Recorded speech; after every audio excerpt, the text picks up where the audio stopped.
BNP নেতা আবুল হারিস চৌধুরীর পরিচয় নির্ধারণে কবর থেকে তুলে করা ডিএনএ টেস্ট তার পরিবারের সাথে মিলেছে। এখন পরিবারের পছন্দ মতো কবরস্থানে হারিস চৌধুরীর মরদেহ দাফন করা যাবে।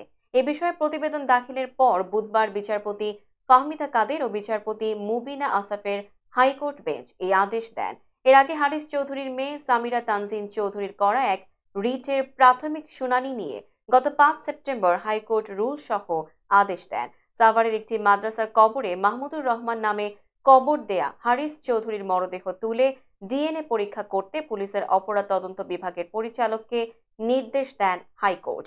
নির্দেশ অনুসারে গত 16 অক্টোবর মরদেহটি উত্তোলন করেন পুলিশের অপরাধ তদন্ত বিভাগের সদস্যরা।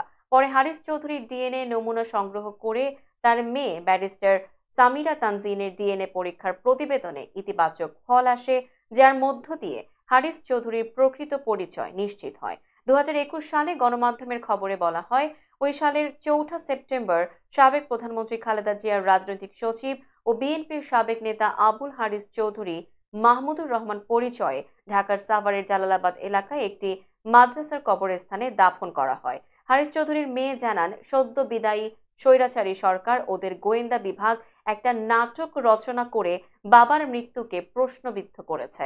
মিডিয়া একটার পর একটা রিপোর্ট করেছে, হারিস চৌধুরীর মৃত্যু নিয়ে ধোঁয়াশা কাটছে না। এটা নিয়ে যেন কখনো প্রশ্ন না ওঠে সেটা ডিটারমিন করার জন্য এই রিট করেছে। আমার বাবার মৃত্যু নিয়ে সন্দেহ থাকবে, সন্তান হিসেবে এটা খুব মর্মান্তিক, কষ্টদায়ক।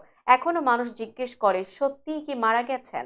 আমাদের হয়রানির শিকার হতে হচ্ছে, তাই এটা শেষ করতে আদালতের দ্বারস্থ হয়েছি। আদালত নিরাশ করেননি।